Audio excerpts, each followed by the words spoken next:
Mapagpalang araw sa inyong lahat at sa mga nakikibahagi sa banal na pagdiriwang na ito sa pamamagitan ng live stream dito sa Diocesan Shrine of Jesus the Divine Word ng Christ the King Mission Seminary, Quezon City. Tayo po ngayon ay nasa ika-4 na linggo ng Kwaresma, linggo ng Letare. Pamumunuan po ang ating banal na pagdiriwang ni Reverendo Padre Benigno Beltran, SVD, Associate Priest ng Shrine. Tumayo po ang lahat para sa pasimula ng ating misa.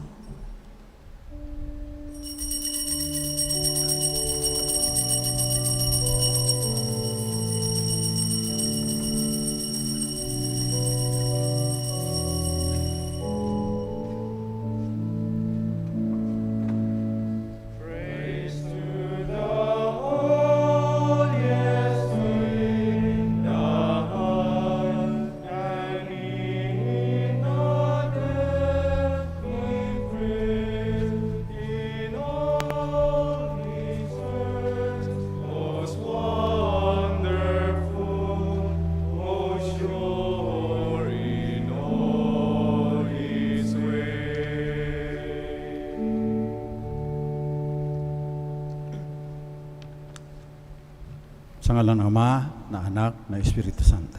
Amen. Biyaya ng ating Panginoong Jesucristo, ang pag-ibig ng Diyos Ama, ang liwanag ng Espiritu Santo, naway sumainyong lahat. At sumainyo rin. Kaapat na linggo ng Kwaresma, linggo ng Laetare. Latin, rejoice. Kaya rosas ngayon. Sinasabi ng simbahan, tagal na kayong nag-aayon, no? Nagdasal, gumawa ng mabuti, relax mo na kayo sa Sunding ito.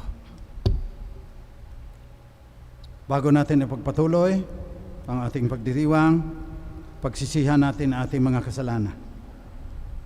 Inaamin ko Sa makapangyarihang Diyos at sa inyo mga kapatid, na lubha ako nagkasala sa isip, sa salita at sa gawa, at sa aking pagkukulang.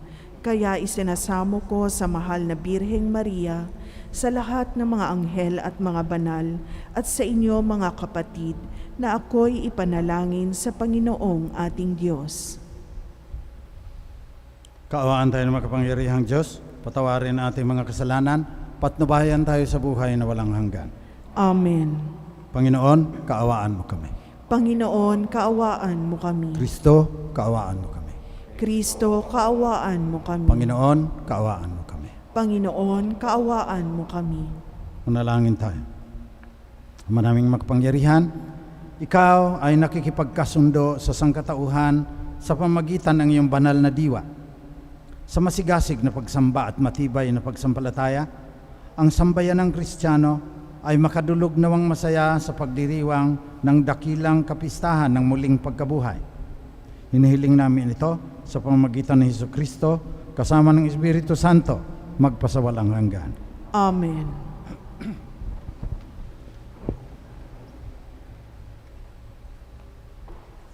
Pagbasa mula sa ikalawang aklat ng mga kronika.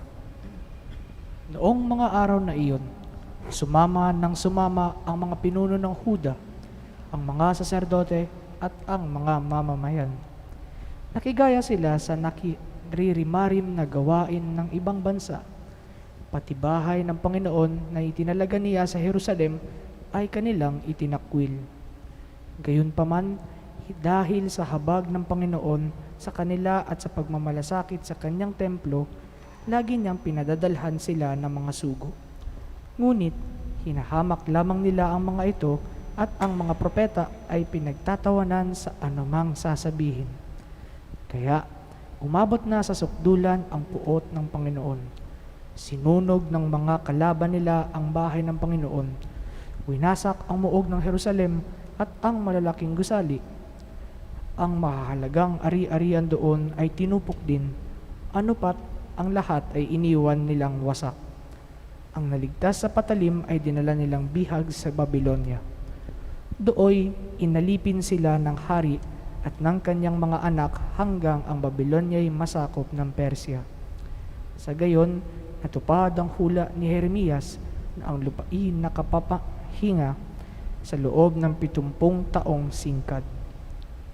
Upang matupad ang salita niyang ito, sa pamamagitan ni Jeremias, pinukaw ng Panginoon ang kalooban ni Ciro, hari ng Persya, noong unang taon ng kanyang paghahari. Nagpalabas ang haring ito ng isang pahayag sa buong kaharian na ganito ang isinasaad. Ito ang pahayag ni Haring Ciro ng Persya. Ipinaubaya sa akin ng Panginoon, Diyos ng kalangitan, ang lahat ng kaharian sa daigdig, at inutusan niya akong magtayo para sa kanya ng templo sa Jerusalem ng Huda. Kaya, ang sino man sa inyo na kabilang sa kanyang bayan ay pinahihintulutan kong pumunta sa Jerusalem. Samahan nawa siya ng Panginoon ang kanyang Diyos. Ito ang salita ng Diyos. Salamat sa Diyos.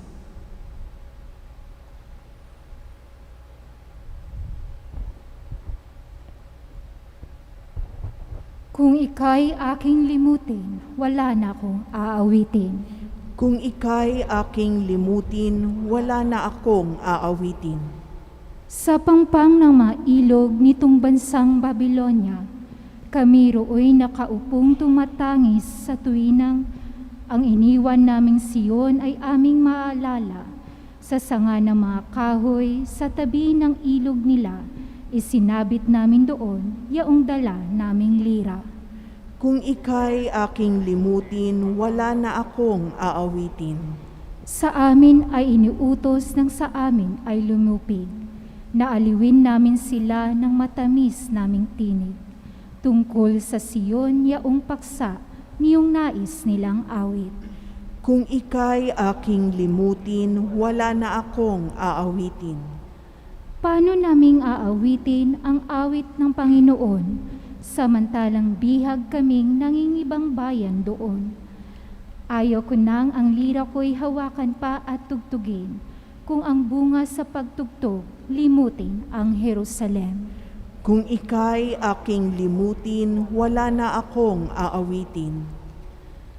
Di na ako aawit pa, kung ang lundong sasapitin, sa isip ko't alaala, ika'y ganap na limutin, kung ang kaligayahan mo ay hindi ko hahangarin. Kung ika'y aking limutin, wala na akong aawitin.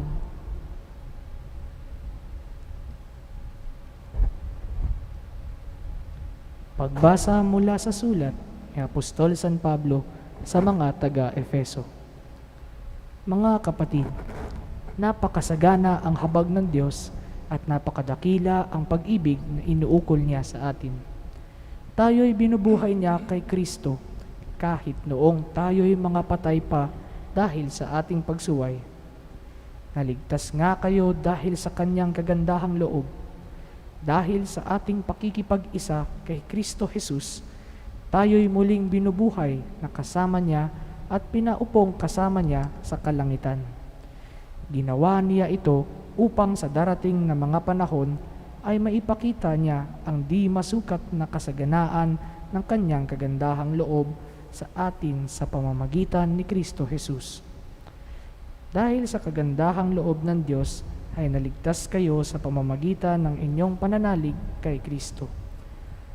At ang kaligtasang ito'y kaloob ng Diyos, hindi mula sa inyo. Hindi ito dahil sa inyong mga gawa, kaya't walang dapat ipagmalaki ang sinuman. Tayo'y kanyang nilalang, nilikha sa pamamagitan ni Kristo Jesus upang iukol natin ang ating buhay sa paggawa ng mabuti na itinalaga na ng Diyos para sa atin noon pang mga una. Ito ang salita ng Diyos. Salamat sa Diyos. Magsitayo bilang paggalang sa mabuting balita.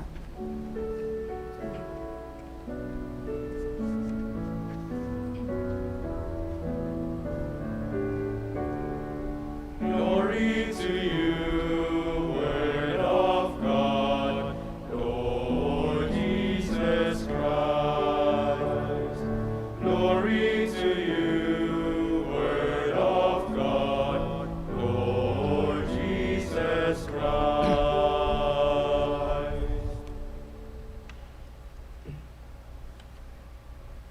Sumainyo ang Panginoon. at sumayo rin. Mabuting balita ng Panginoon ayon kay San Juan. Papuri sa iyo, Panginoon. Nung panahong iyon, sinabi ni Jesus kay Nicodemos, kung paanong itinaas ni Moises ang ahas doon sa ilang, gayon din naman, kailangang itaas ang anak ng tao, upang sinumang sumasampalataya sa Kanya ay magkaroon ng buhay na walang hanggan. Gayon na lang ang pag-ibig ng Diyos sa sanlibutan. Kaya ibinigay niya ang Kanyang bugtong na anak, upang sumampalataya sa Kanya ay hindi mapahamak, kundi magkaroon ng buhay na walang hanggan. Sapagkat sinugo ng Diyos ang Kanyang anak, hindi upang hatulang maparusahan ang sanlibutan, kundi upang iligtas ito sa pamamagitan niya. Hindi hinahatulang maparusahan ang nananampalataya sa bugtong na anak ng Diyos, ngunit hinahatulan ng parusahan ang hindi nananampalataya sa Kanya. Hinatulan sila sapagkat naparito sa sanlibutan ng ilaw, ngunit inibig pa ng mga tao ang dilim kaysa liwanag, sapagkat masama ang kanilang mga gawa. Ang gumagawa ng masama ay ayaw sa ilaw at hindi lumalapit dito upang hindi mahayag ang kaniyang mga gawa. Ngunit ang namumuhay sa katotohanan ay lumalapit sa ilaw. Sa gayon, nahahayag na ang kanyang mga ginagawa'y pagsunod sa Diyos. Ito ang mabuting balita ng ating kaligtasan. Pinupuri ka namin, Panginoong Hesukristo. Inibig pa ng mga tao ang dilim kaysa liwanag, sapagkat masama ang kanilang mga gawa. 1000 taon na bago pa isinilang ang Mesiyas, alam na ng mga Hudyo ito. Alam na ng mga Grego. Ang tawag nila scotosis. Scotoma, dark spot. Ang scotosis, search nyo, intellectual blindness. May intellect, pero binubulag ang kaniyang sarili. Ay ang mensahe ng original sin ay intellectual blindness, scotosis. Lahat tayo may sakit na scotosis. Malapit-lapit na sa scoliosis, yung sa backbone mo, pero pare-pareho ang pinanggalingan niya. Madali nating bulagin ang ating sarili. Kaya, sabi ni William Barclay, we are sinners, not so much because we commit sins, but we commit sins because we are sinners. Hindi tayo makasalanan dahil gumagawa tayo ng pagkakasala. Nagkakasala tayo sapagkat tayo ay makasalanan. Marupok ang ating kalooban, maski totoo, tinatakasan natin. Simula pa kay Adan at Eva. Kinain niyo ang pinagbawal na bunga. Babae, sabi rin ng babae, ahas eh. Hanggang ngayon, sa buhay natin, andyan ang scotosis. Ginagawa naman ng lahat. Sinasabi sa psikolohiya. Minsan lang naman ito. Hindi naman malalaman. Lagi nating sinasabi yan. Sandali na lang, isang episode na lang sa Netflix, pagkatapos magro-rosary na ako, nakatulog na lang doon sa sofa. Karanasan ng bawat tao, nire-recognize pati ng psychology. Defense mechanism ang tawag dyan.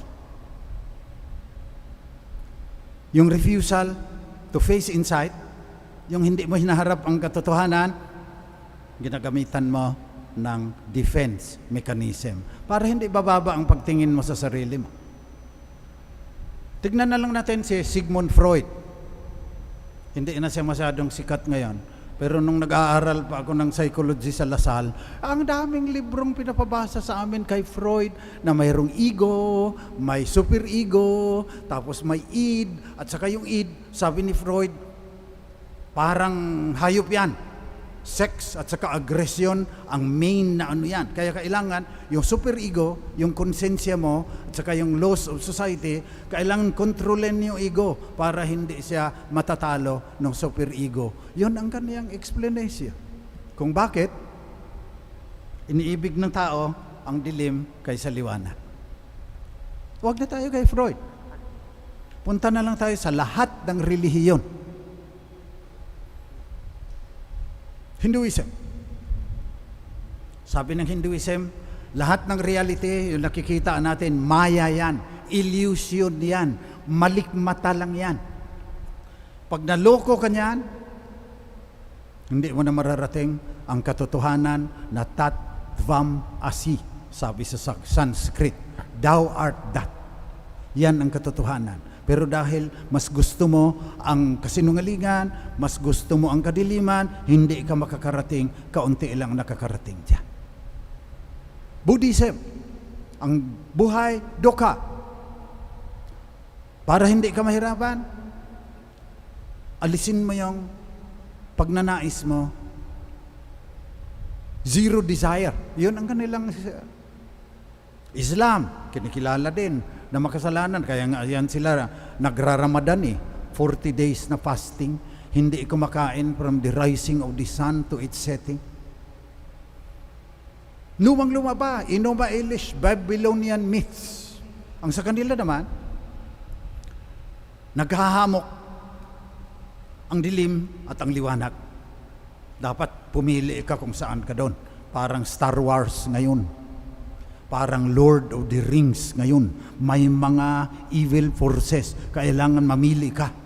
Kung hindi, pag nasa evil ka, you will become blind to what the truth about your life is. Ang lalim ng mga tinuturo, lahat. Pati ng psychology, pati ng lahat ng mga relihiyon. Pinapaliwanag itong sinasabi sa Ebanghelyo ngayon. So, diretso na kaagad tayo. Ano ba ang sinasabi sa atin ng simbahan? Para mabawasan yung ating kabulagan, yung ating skutusis. Una, gano'n pa rin. Luhod, upo, lakad. Sa pagluhod mo, hilingin mo sa Panginoon. Tatanungin ka niya, what do you want me to do? Gaya nung sabi ng bulag. Lord, that I may see.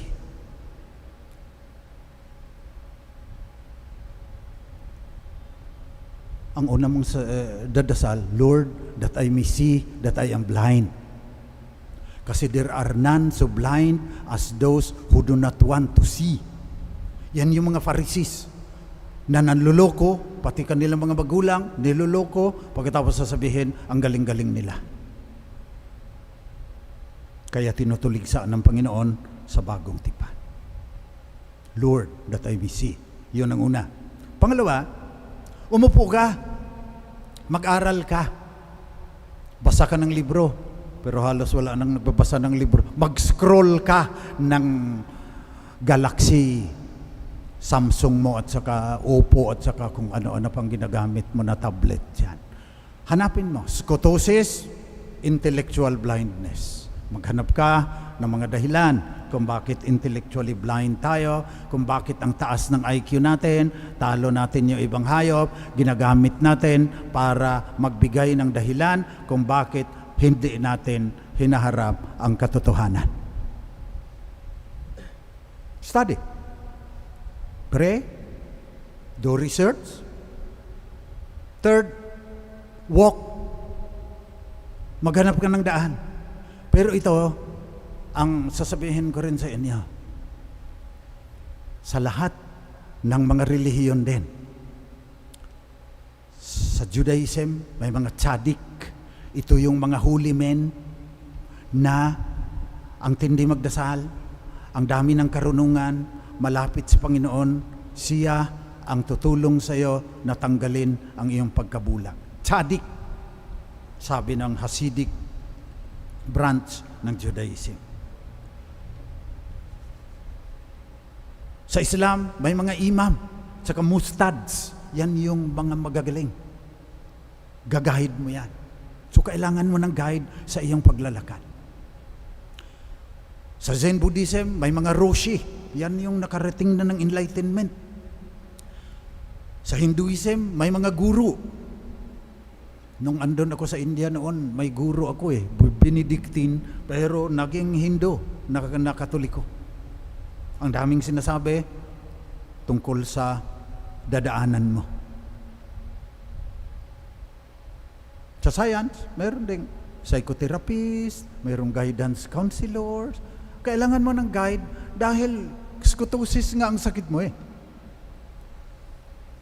Kaya sa pagbabago ng panahon, kailangan natin ng mga bagong guides. Kasi iba na ang mapa. So magdasal tayo ngayon na God will raise up guides, imams, ustads, guru, tzadik. Mga taong may dunong, babae man o lalaki, madre, brother, lalo na pare.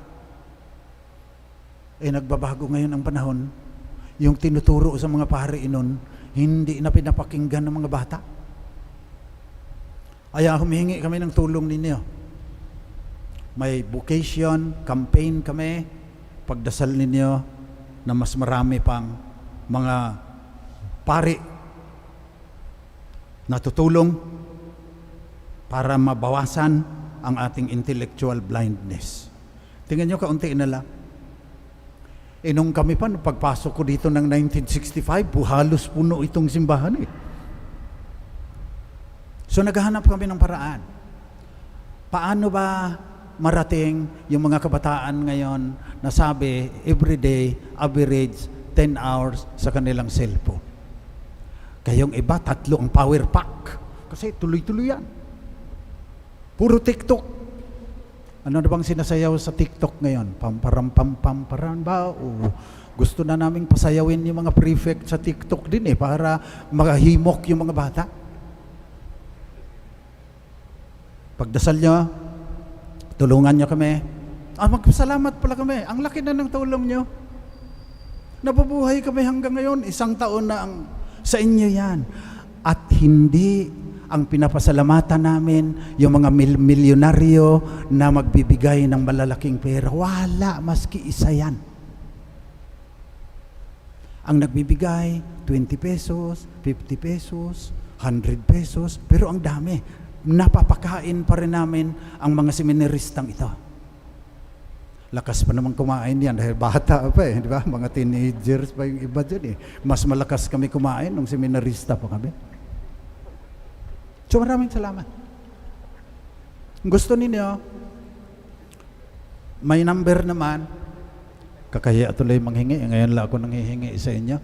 Gagawa kasi kami ng mga video na parang hugot ng Jollibee, pero vocation campaign. Mahal yung cinematographer Lagay nyo, vocation campaign, lalagay ninyo doon para maabot namin yung mga kabataan na walang ginagawa kundi mag-Mobile Legends, mag-TikTok, mag-Instagram, mag-WeChat, ano pa yung mga chat na ginagawa ng mga kabataan ngayon in this cancel culture. Kailangan natin ng guro. Kailangan natin yung mga guro na angkop para sa panahon ngayon. Huwag na tayong mag-isip pa. Nung panahon pa namin, sasabihan mo yung mga teenager, nung panahon mo, 10 centavos lang ang Coke noon 10 centavos lang pamasahe sa jeep noon Matagal na yun. Hindi na umiiral ngayon yung mga pag-iisip na yan. Dahil yan, pag-iisip yan, BTS, Twice, Blackpink, Mobile Legends, medyo humihina na ata ang Mobile Legends ngayon. Binabantayan ko yung video streaming. Call of Duty ngayon At saka ang dami-dami ng mga bagong laro na hindi ko na masusundan. Help us raise SPD missionaries, cyber missionaries ng tawag namin para makatulong sa mga kabataan ngayon na mas matindi ang emotional distress. Tinitignan ko rin yung mga survey. Ang daming mga kabataan ngayon connected but alone. Sinong tutulong dyan? Yung mga magulang ignorante din sa cellphone. Facebook lang atang alam. Hindi pa marunong mag-delete kung may nailagay sila doon na hindi, may isa pang naglagay, may namatayan, nilagyan ng LOL. Laughing out loud yun Akala niya, ang ibig sabihin, lots of love. Kaya nag-LOL doon sa namatayan sa halip na yung may luha-luha na icon ang ilalagay mo dyan. Kailangan natin ng mga bagong misyonaryo na tutulong sa mga kabataan ngayon na lubhang nahihirapan para mabawasan yung kanilang skutusis, mabawasan yung kanilang intellectual blindness, at matulungan na mapalapit sa banal na diwa na nagkatawang tao dahil gayon na lamang pag-ibig ng Diyos sa sanlibutan. Kaya ibinigay niya ang kanyang bugtong na anak upang ang sumampalataya sa kanya ay hindi mapahamak kundi magkaroon ng buhay na walang hanggan.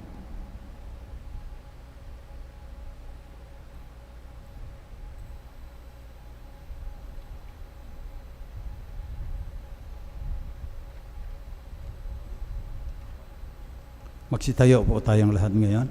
Pahayag natin ang matindi nating pananampalataya sa Diyos na nagmamahal sa sanlibutan, nagpadala ng kanyang anak upang magkaroon tayo ng buhay na walang hanggan sa kalangitan. Sumasampalataya ako Sa Diyos amang makapangyarihan sa lahat, na may gawa ng langit at lupa. Sumasampalataya ako kay Hesukristo, iisang anak ng Diyos, Panginoon nating lahat. Nagkatawang tao siya lalang ng Espiritu Santo, ipinanganak ni Santa Mariang Birhen, pinagpakasakit ni Poncio Pilato, ipinako sa krus, namatay, inilibing, nanaog sa kinaroroonan ng mga yumao, nang may ikatlong araw na buhay na mag-uli, umakyat sa langit, naluluklok sa kanan ng Diyos amang makapangyarihan sa lahat. Doon magmumulang paririto at huhukom sa nangabubuhay at nangamatay na tao. Sumasampalataya naman ako sa Diyos Espiritu Santo, sa banal na simbahang katolika, sa kasamahan ng mga banal, sa kapatawaran ng mga kasalanan, sa pagkabuhay na muli na nangamatay na tao, at sa buhay na walang hanggan. Amen. Panalangin ng bayan. Mga kapatid, hindi lamang tandaan ng ating pagkamakasalanan ang krus ni Jesus. Ito rin ang tanda ng dakilang pag-ibig at awa sa atin ng Diyos na nagliligtas sa atin laban sa ating pagkabulag. Sa bawat panalangin ang ating itutugon, Panginoon, dinggin mo kami. Panginoon, dinggin mo kami. Para sa simbahan, manatili nawa kaming buhay na tanda ng pagmamahal at awa ng Diyos sa panahon ng karimlan at kawalang pag-asa. Manalangin tayo. Panginoon, dinggin mo kami. Para sa mga namumuno sa pamahalaan, maglingkod nawa sila ng may malasakit at pagkalinga sa maliit ayon sa halimbawa ni Jesus. Manalangin tayo. Panginoon, dinggin mo kami. Para sa pamayanang Kristiyano, maging tagapagpahayag din nawa tayo ng magandang balita upang lalo pang dumami ang sumasampalataya kay Jesus. Manalangin tayo. Panginoon, dinggin mo kami. Para sa mga yumao, ganap nawa nilang madama ang pag-ibig at paglingap ng Panginoon. Manalangin tayo. Panginoon, dinggin mo kami. Sa ilang sandali ng katahimikan, ating ipanalangin ang iba pang mga pangangailangan ng ating pamayanan, pati na rin ang ating pansariling kahilingan.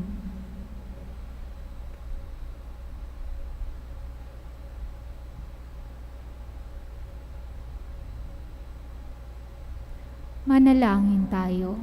Panginoon, dinggin mo kami. Manaming mapagmahal, nais mong tumanggap kaming lahat ng buhay na walang hanggan. Turuan mo kaming mabawasan ang aming pagkabulag upang lagi kaming makasunod sa iyo at matupad sa amin ang iyong kalooban. Hinihiling namin ito sa pamamagitan ni Kristong aming Panginoon. Amen.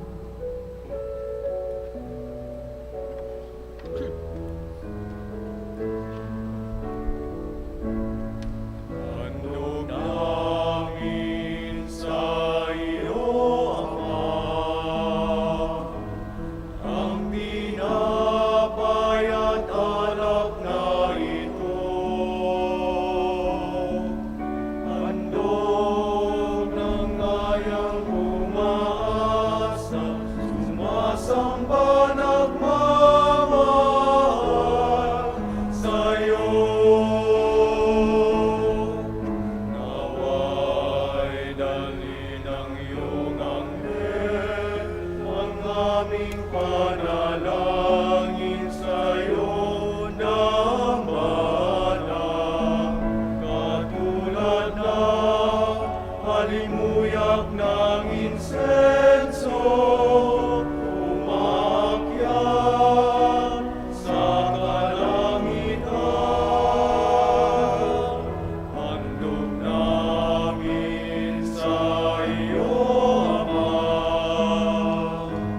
ang tinapay at alak na ito.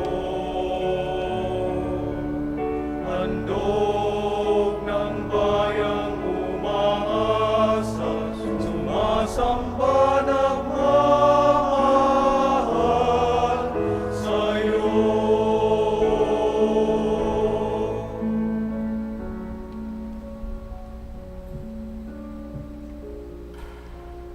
Magsitayo po. Manalangin kayo mga kapatid, pang itong ating pag-aalay ay maging kalugod-lugod sa Diyos namang makapangyarihan. Tanggapin nawa ng Panginoon itong paghahain sa iyong mga kamay sa kapurihan niya at karangalan sa ating kapakinabangan at sa buong sambayanan niyang banal.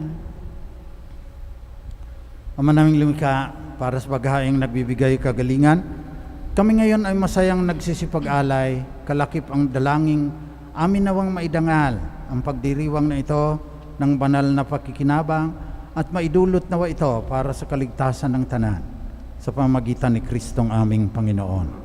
Amen. Sumainyo ang Panginoon. At sumainyo rin. Taas sa Diyos ang inyong puso at diwa. Itinaas na namin sa Panginoon. Pasalamatan natin ang Panginoong ating Diyos. Marapat na siya ay pasalamatan. Manaming makapangyarihan, tunay ngang marapat na ikaw ay aming pasalamatan sa pamamagitan ni Jesucristo na aming Panginoon. Binibigyan mo kami ng bagong pagkakataon upang ganapin ang paghahanda ngayon para sa pagdiriwang ng muling pagkabuhay. Kasama ng iyong anak na minamahal, aming inilalaan ang panahon, talino at yaman upang gampanan ang iyong kalooban na ang kapwa-tao ay lubos na damaya. Sa pagdiriwang namin sa aming pagsilang bilang mga kaanib ng iyong sambayanan, kami iyong pinagkakamit ng katayuang ganap sa pagtatangkilik. Kaya kasama ng mga anghel na nagsisiawit ng papuri sa iyo nang walang humpay sa kalangitan, kami nagbubunyi sa iyong kadakilaan.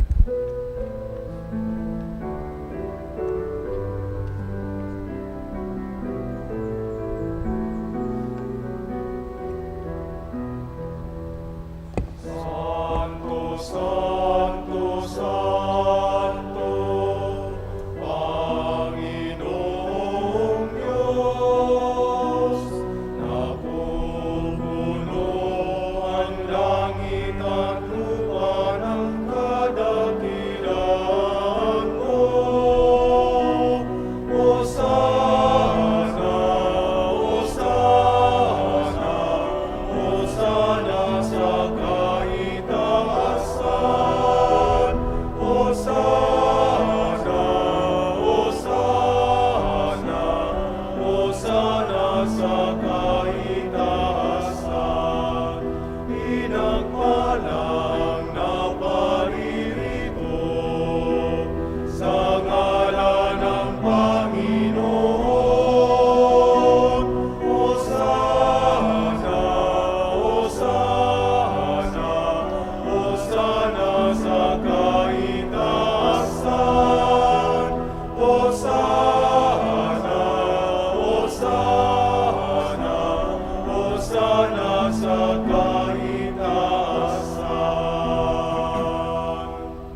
Ama naming banal, dapat kang purihin ng lahat ng nilikha sapagkat sa pamamagitan ng iyong anak na aming Panginoong Jesucristo at sa kapangyarihan ng banal na Espiritu, ang lahat ay binibigyan mo ng buhay at kabanalan. Walang sawa mong tinitipon ang iyong sambayan ng Kristiyano upang mula sa pagsikat hanggang sa paglubog ng araw, maihandog ang malinis na alay upang sambahin ng nararapat ang iyong banal na pangalan. Kaya Ama, sinasamo naming pakabanalin mo sa kapangyarihan ng banal na Espiritu ang mga alay na ito na aming inalalaan sa iyo. Ito nawa ay maging katawan at dugo ng aming Panginoong Jesucristo. Noong gabing pinagtaksilan siya ng isa sa kanyang mga alagad, samantalang naghahaponan kasama ang kanyang mga disipulo, kumuha si Jesus ng tinapay. Nagpasalamat siya sa iyo, Ama. Hinatiin niya yon. Binigay sa kanyang mga alagad at sinabi, tanggapin ninyong lahat ito at kanin. Ito ang aking katawan na ihahandog ng dahil sa inyo.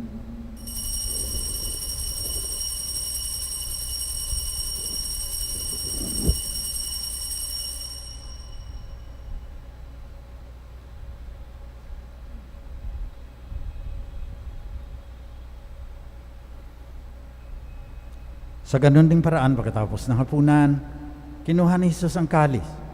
Muli siyang nagpasalamat sa iyo, Ama.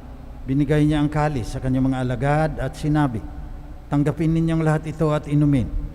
Ito ang kalis na aking dugo, ng bago at walang hanggang tipan. Ang aking dugo na ibubuhos para sa inyo at para sa lahat sa ikapagpapatawad ng mga kasalanan. Gawin ninyo ito upang lagi ninyo akong maala-ala.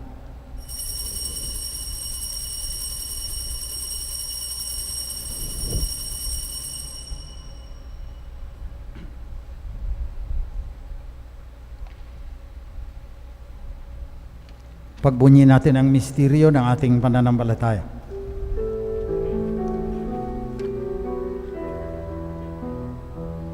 Sa krus mo at pagkabuhay, kami tinubos mong tunay. O Jesus, naming mahal, iligtas mo kaming tanan. O Jesus, naming mahal, ngayon at magpakailanman. Mapagmahal naming Ama, ginugunitaan namin ang kamatayan ng iyong anak na sa amin nagligtas, gayon din ang kanyang muling pagkabuhay, pag-akyat sa kalangitan. Samantalang ang kanyang pagbabalik na muli ay aming pinanabikan. Kaya bilang pasasalamat, inialay namin ngayon sa iyo ang buhay at banal paghahaing ito. Tunghayan mo ang handog na ito ng iyong simbahan. Pagmasdan mo ang iyong anak na nag-alay ng kanyang buhay upang kami ay ipakipagkasundo sa iyo. Luubin mong kaming magsasalo-salo sa kanyang katawan at dugo ay mapuspos ng Espiritu Santo at maging isang katawan at isang diwa kay Kristo. Kami nawa ay gawin niyang handog na habang panahong nakatalaga sa iyo. Tulungan nawa niya kaming magkamit ng iyong pamana kasama ng Ina ng Diyos, ang mahal na Birheng Maria, kagalingan ng mga may sakit, kasama ng mga apostol, mga martir, at lahat ng mga banal na inaasahan naming laging nakikiusap para sa aming kapakanan. Ama, ang handog na ito ng aming pakikipagkasundo sa iyo ay magbunga nawa ng kapayapaan at kaligtasan para sa buong daigdig. Patatagin mo sa pananampalataya at pag-ibig ang iyong simbahang naglalakbay sa lupa, kasama ng iyong lingkod na si Papa Francisco, ang aming obispo si Honesto, lahat ng mga obispo at lahat ng mga pare at ng iyong piniling sambayanan. Dinggin mo ang mga kahilingan ng iyong mga anak na tinipon mo ngayon sa iyong mahal na harapan.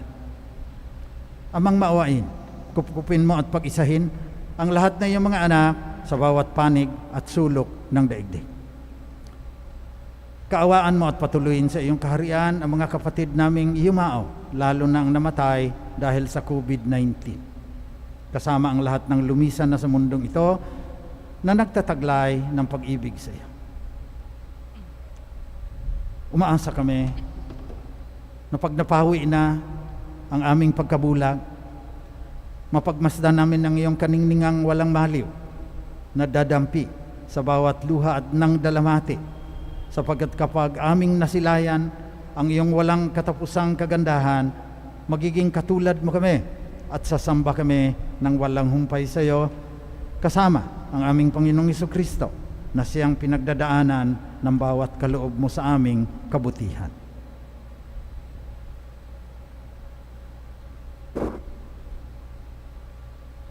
Sa pamamagitan ni Kristo, kasama niya at sa Kanya, lahat ng parangal at papuri ay sa iyo, Diyos amang makapangyarihan, kasama ng Espiritu Santo, magpasawalang hanggan.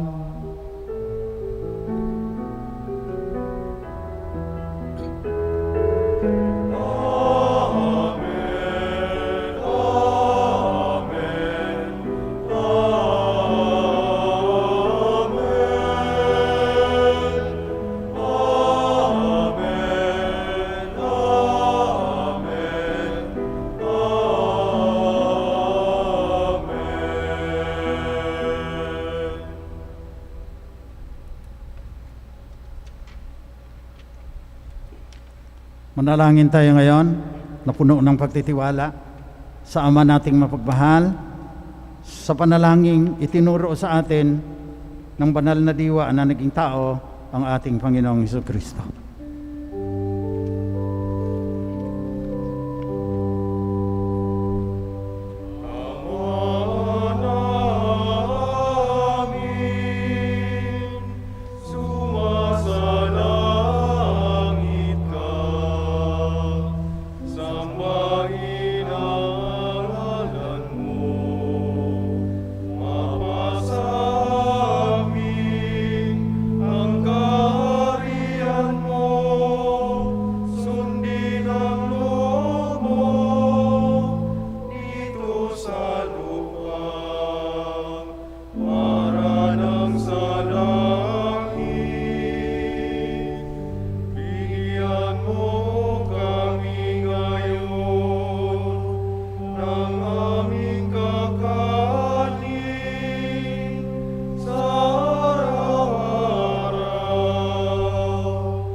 Nihiling namin, Panginoon, na iadya mo kami sa lahat ng masama.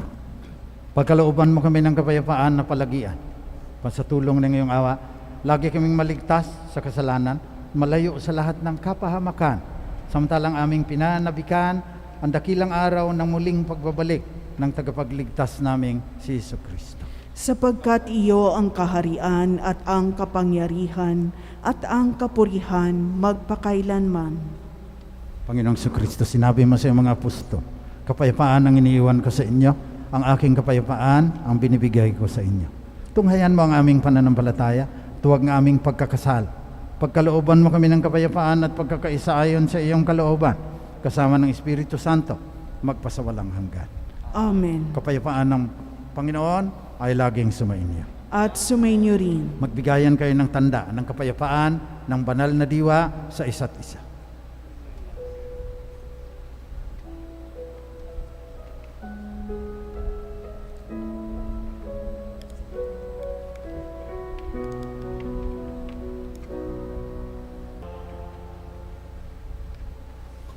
Ito, katawan at dugo ng ating Panginoong Jesucristo. Ang banal na diwa na naging taong kagaya natin dahil sa laki ng pagmamahal ng Diyos sa sanlibutan. Mapapalad ang mga inaanyayahan sa kanyang piging. Panginoon, hindi ako karapat-dapat na magpatuloy sa iyo, ngunit sa isang salita mo lamang ay gagaling na ako. Naway ipagsanggalang tayo ng katawan at dugo ni Kristo hanggang sa buhay na walang hanggan. Amen.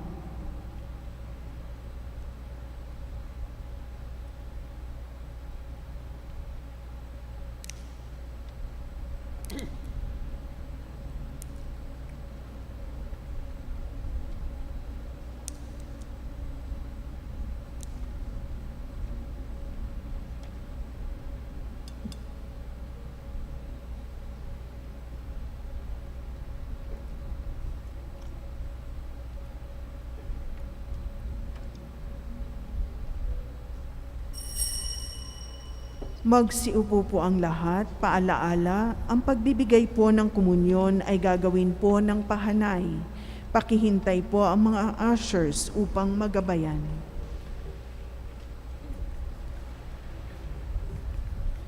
Espiritual na pakikinabang. Aking Jesus, nananalig akong ikaw ay nananahan sa pinakabanal na sakramento. Mahal kita ng higit sa lahat ng bagay, at nais kong tanggapin ka sa aking kaluluwa. Subalit sa sandaling ito, ikaw ay hindi ko matatanggap sa banal na komunyon. Naway tanggapin kita ng espiritual sa aking pagnanais na ito, at pumasok ka sa aking puso. Niyayakap kita na parang naririto ka na sa akin, at pinagkakaisa ko ang aking sarili sa iyo. Huwag mong hayaang ako ay mawalay sa iyo. Amen.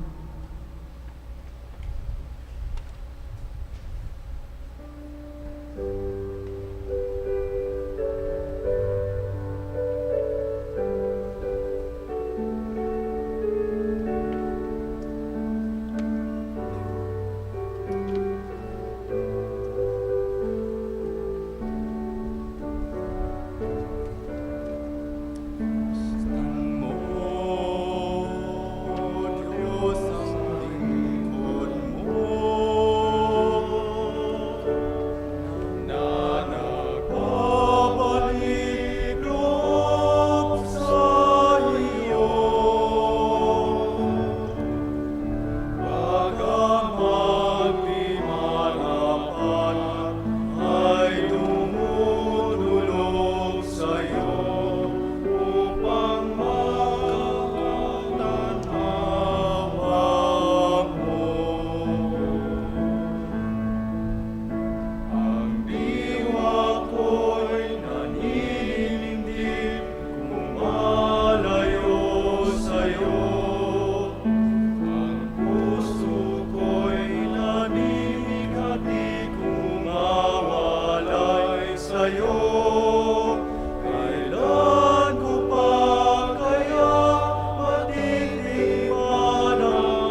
Manalangin tayo.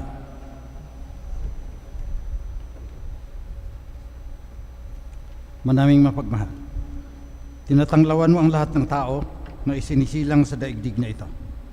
Sa kaloob mong liwanag, tanglawan mo ang aming pagkabulag upang damat naming isaloob na katotohanan na iyong ikinalulugod ay lagi naming isaisip at ikaw ay aming wagas na maibig. Sa pamagitan ni Jesucristo, kasama ng Espiritu Santo, magpasawalang hanggan. Amen. Oratio Imperata. Mahabagin at mapagmahal na Ama, nagsusumamo kami sa iyo upang hilingin ang iyong patnubay laban sa COVID-19 na nagpapahirap sa marami at kumikitil ng mga buhay. Tunghayan mo kami ng may pagmamahal at ipag-adya kami ng inyong mapaghilom na kamay mula sa takot sa kamatayan at karamdaman. Itaguyod mo kami sa pag-asa at patatagin sa pananampalataya.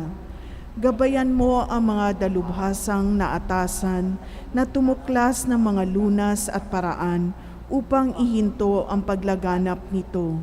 Nagpapasalamat kami sa mga bakunang naisulong sa patnubay ng iyong mga kamay. Pagpalain mo ang aming mga pagsisikap na mawakasan ng mga bakuna ang pandemya sa aming bayan at sa buong mundo. Patnubayan mo ang mga lumilingap sa may sakit upang ang kanilang pagkalinga ay malaki pa ng husay at malasakit. Pagkalooban mo sila ng kalusugan sa isip at katawan, katatagan sa kanilang paninindigang maglingkod at ipagsanggalang sa karamdaman. Itinataas namin ang mga nagdurusa, makamtan nawa nila ang mabuting kalusugan. Lingapin mo rin ang mga kumakalinga sa kanila. Pagkamtin mo ng kapayapaang walang hanggan ang mga pumanaw na. Pagkalooban mo kami ng biyaya na magtulong-tulong tungo sa ikabubuti ng lahat. Pukawin sa amin ang pagmamalasakit sa mga nangangailangan. Sa pagdamay at malasakit namin sa bawat isa, malampasan nawa namin ang krisis na ito at lumago sa kabanalan at pagbabalik loob sa iyo. Hinihiling naming ito sa pamamagitan ni Jesucristo na nabubuhay at nagaharing kasama mo at ng Espiritu Santo, Diyos mapagsawalang hanggan. Amen. Dumudulog kami sa iyong patnubay, mahal na Ina ng Diyos. Pakinggan mo ang aming mga kahilingan sa aming pangangailangan at ipag-adya mo kami sa lahat ng kasamaan, maluwalhati at pinagpalang Birhen. Amen. Mahal na Birhen, mapagpagaling sa may sakit. San Jose, San Rafael Arcangel, San Roque, San Lorenzo Ruiz, San Pedro Calungsod, Saints Arnold Jansen and Joseph Fernandez, magsiupo po para sa ilang patalastas. Our Holy Week schedule are as follows: March 29, 30, 31, Holy Monday, Tuesday, and Wednesday. The Lenten recollection will be during the 6 p.m. Mass. On April 1, 2021, Holy Thursday, Lauds at 8:30 a.m. and Mass of the Lord's Supper at 5 p.m. The shrine closes at 9 p.m. On April 2, 2021, Holy Friday, Lauds at 8:30 a.m., Stations of the Cross at 9 a.m., Veneration of the Cross at 3 p.m., and Stabat Mater and Burol ni Jesus at 6 p.m. The shrine closes at 9 p.m. On April 3, 2021, Holy Saturday, Lauds at 8:30 a.m. and Easter Vigil at 8 p.m. Easter Sunday, April 4, 2021, we will follow the regular Sunday Mass schedule. For more information, please check the Diocesan Shrine of Jesus the Divine Word Facebook page. We also invite everyone to join our Stations of the Cross every Friday during the season of Lent, every 5:15 p.m. This is open to the public and live streamed. Lastly, the seminarians of Christ the King Mission Seminary are having their in-house apostolate as a replacement for their mission outside with the poor and the marginalized as per precaution and safety against the COVID-19. As a fruit of their hard work, they were able to establish the Christ the King Mission Seminary merchandise booth. Available there are the ornamental plants which may help relieve your stress and ease your boredom in this time of pandemic. Spiritual reading books, foods like cupcakes, bonuan, boneless bangus, and flavored vinegar. There are also souvenir items like t-shirts, cups, and mini bags with the seminarian's design for the 500 years of Christianity in the Philippines. The said items are available at the parking area. Every item that will be sold is a big help for the formation of our seminarians. Thank you and God bless. Magsitayo po. Sumainyo ang Panginoon. At sumainyo rin. Yumuko kayo, hingin ang pagbabasbas ng Diyos. Ama naming mapagpala, lingapin mo ang iyong sambayan ng Kristiyano, pakundangan sa pag-ibig ni Jesucristo, na hindi tumangging magdusa sa kamay ng mga makasalanan kahit sa krus. Siya ay namatay at ngayon siya ay nabubuhay kasama ng Espiritu Santo magpasawalang hanggan.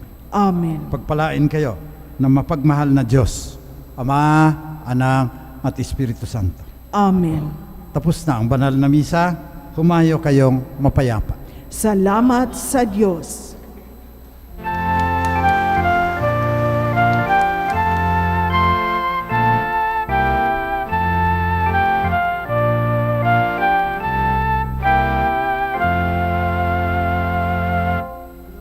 Holy patrons, ye saluting, here we meet with hearts sincere.